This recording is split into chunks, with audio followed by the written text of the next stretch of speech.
2000-yilgacha O'zbekistonda 6000 ta kutubxona bo'lgan. Hozir 250 ta saqlanib qoldi.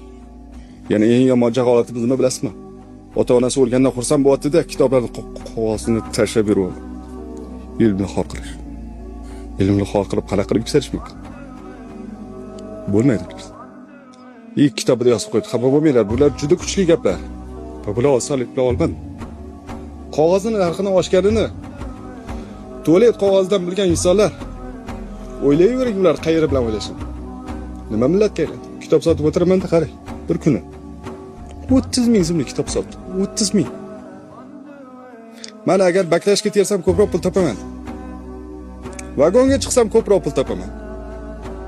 Yonimda bir ayol o'tiradi. Sal teparoq gadoychilik qildi-da 1,5 million so'm pul topdi. Undan ham ko'proq pul topdi. Yomon alam qildi-da.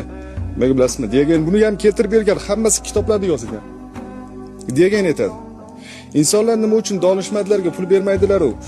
Gadoylarga pul beradilar desa. Degan aytadi. Ular ahmoq emas, bilishadi ko'r va kar bo'lib qolishligi mumkinini. Gadoy holatiga tushishligi mumkinligini. Lekin ular bilishmaydiki hech qachon donishmand bo'la olmasliklarini. Savol berishga qo'rqib qoldim to'g'risi. Chunki mana bergan savol bilan sizning dardingiz uyg'ondi.